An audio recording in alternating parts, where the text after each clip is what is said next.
Dear students, today in the class of web technology, we will study about the table tag. In previous lecture, we have discussed the table background. Previous lecture में जब हम table background के बारे में discuss कर रहे थे तो यहाँ दो ऑप्शंस थे, BG colour attribute and background attribute. Okay, तो बीजी कलर एट्रीब्यूट का मैंने आपको एक एग्जांपल बताया था कि जब हम किसी टेबल के बैकग्राउंड में कोई कलर हम इंसर्ट करना चाहते हैं तब हम किस तरीके से इसको इंसर्ट करेंगे। इस तरीके से यहाँ मैंने बताया था बीजी कलर येलो।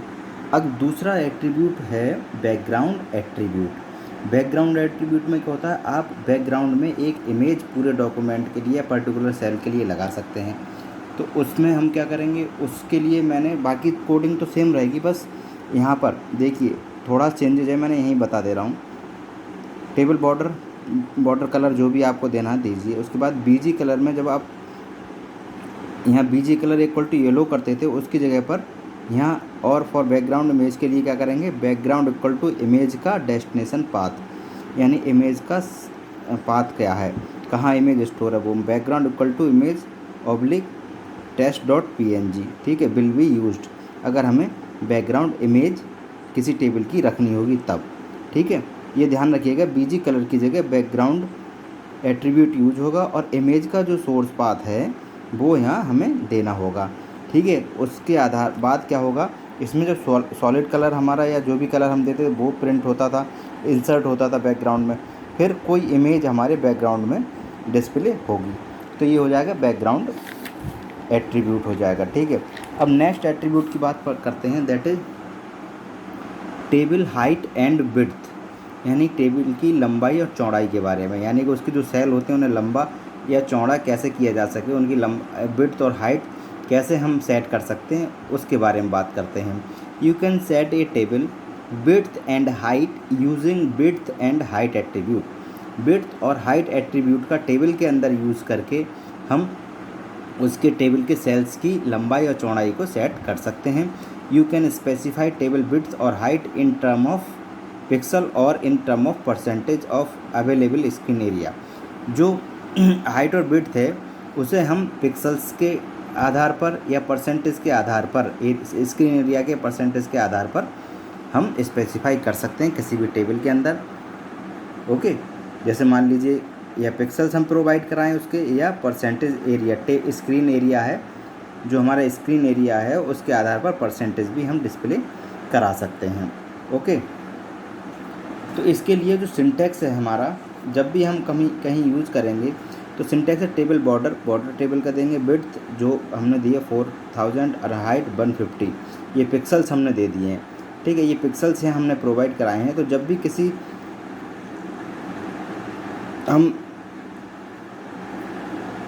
किसी वेब डॉक्यूमेंट में अगर सेल जो हैं हमारे टेबल के उनके हाइट और विड्थ को सेट करेंगे तो इसी पैटर्न पर हम सेट करेंगे। ठीक है, यू कैन स्पेसिफाई विड्थ और height of your table according your requirement. आप अपने रिक्वायरमेंट के अकॉर्डिंग टेबल की विड्थ और हाइट इस तरीके से आप एक्सेस कर सकते हैं, स्पेसिफाई कर सकते हैं कोडिंग के अंदर। मान लीजिए ये हमारा एग्जाम्पल है, इसमें देखिए टेबल बॉर्डर विड्थ यहाँ 100% दे दी, यानी कि जितना स्क्रीन एरिया है हमारा उसकी 100 स्क्रीन एरिया के बराबर विड्थ हो गई है हमारी। 100% जितनी फुल विड्थ होनी चाहिए सेल की वो यहाँ प्रोवाइड कर दी गई है।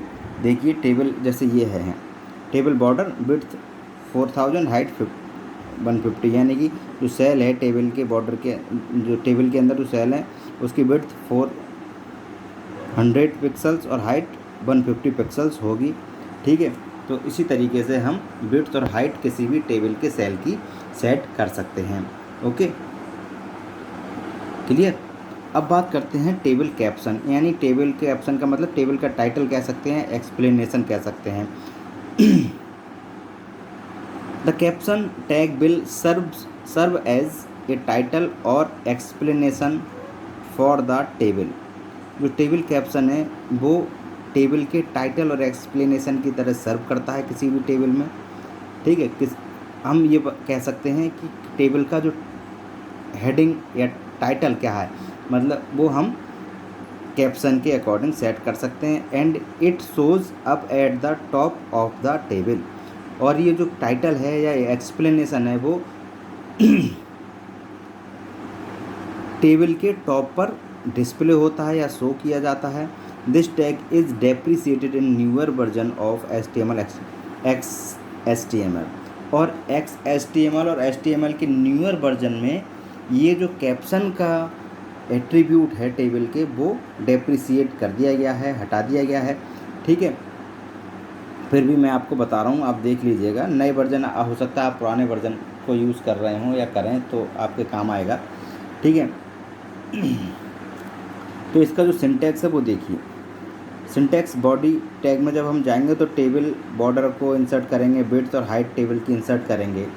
उसके बाद कैप्शन देना चाहेंगे, यानी कि पहली रो में जो कैप्शन देना चाहेंगे तो कैप्शन हम लिखेंगे यहाँ टेबल के सबसे टॉप पर जो होगा दिस इज़ द कैप्शन, मैंने यहाँ लिख दिया है। और ये कैप्शन यानी कि जब भी टेबल हम स्टार्ट करेंगे, कोई भी टेबल स्टार्ट करेंगे तो स्टार्टिंग में सबसे टॉप पर ये लिखा हुआ आएगा दिस इज़ द कैप्शन। ये क्या हो जाएगा, हमारा कैप्शन हो जाएगा उस टेबल के लिए। ठीक है, क्लियर। तो टेबल हाइट एंड विड्थ देखा आपने और टेबल कैप्शन। ठीक है, क्लियर। अब हम बात करेंगे table header, body and footer के बारे में। किसी भी टेबल में हेडर कैसे प्रोवाइड कराएं, उसकी बॉडी और फुटर में जो भी हमें इंसर्ट कराना है टेक्स्ट या इमेज, उसके बारे में बात करते हैं।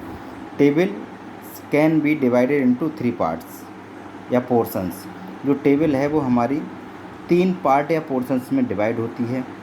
पहला पोर्शन उसका हेडर कहलाता है, a header, a body and a footer. 3 होते हैं। सबसे टॉप का जो पार्ट होगा वो हेडर कहलाएगा टेबल के, बीच का जो पार्ट होगा वो बॉडी कहलाएगी टेबल की, एंड जो लोअर पार्ट होगा, सबसे लास्ट का जो पार्ट होगा टेबल का, दैट इज़ कॉल्ड फुटर, उसे हम फुटर कहेंगे। ठीक है, header and footer in a word processed document. जो हेडर और फुटर हैं वो तो आपने जब MS ऑफिस में या MS ऑफिस के अंदर MS वर्ड में काम किया होगा, ठीक है, एक्सेल में काम किया होगा, या वर्ड प्रोसेस्ड कोई भी आपने एप्लीकेशंस पे काम किया होगा, तब आपने हेडर फुटर इंसर्ट किया होगा, या आप जानते होंगे कि हेडर फुटर क्या होता है और कैसे इंसर्ट किया जाता है। ठीक है, that remain the same for every page. और ये जो हेडर फुटर होता है, जैसे कि उसमें क्या होता था, अगर हेडर फुटर हमने एक पेज के लिए इंसर्ट किया तो उस डॉक्यूमेंट से जुड़े जितने भी पेज होंगे उसमें वो ऑटोमेटिकली इंसर्ट हो जाएगा। इसी तरीके से इसमें भी ये होता है। While the body that remain the same for every page. जैसे वर्ड डॉक्यूमेंट में होता है, वर्ड प्रोसेस डॉक्यूमेंट में होता है, उसी तरीके से यहाँ हम कर सकते हैं। यानी कि जो भी हेडर फुटर हमें हर पेज पे चाहिए वो हम इसमें इंसर्ट कर सकते हैं।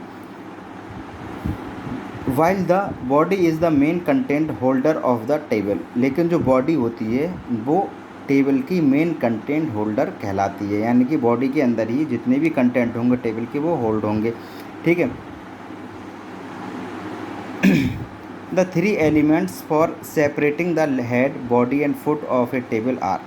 3 एलिमेंट्स हैं जिनके आधार पर हमारे टेबल की जो हेड है, बॉडी है और फुट है, जो मतलब लोअर एरिया जो है वो हमारा सेपरेट होता है। पहला है टी हेड यानी टेबल हेड।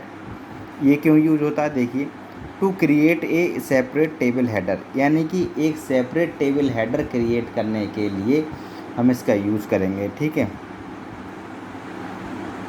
जैसा कि नाम से पता चल रहा है हेड, तो ये हेडर के लिए यूज़ होता है, हेडर क्रिएट करने के लिए टेबल का।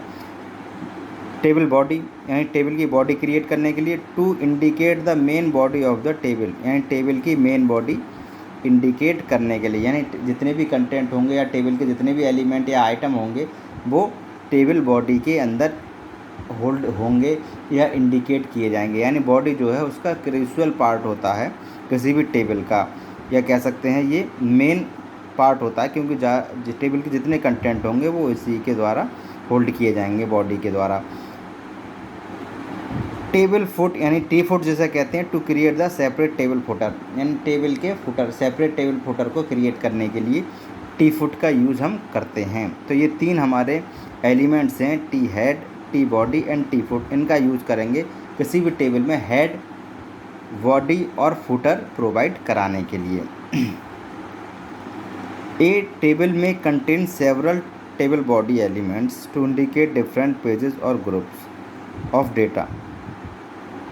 एक टेबल कई सारे टेबल बॉडी एलिमेंट्स को इंडिकेट कर सकता है, डिफरेंट पेजेस और ग्रुप के डेटा को रिप्रेजेंट करने के लिए या शो करने के लिए या इंडिकेट करने के लिए। It is not able that T head and T foot tag should appear before T body.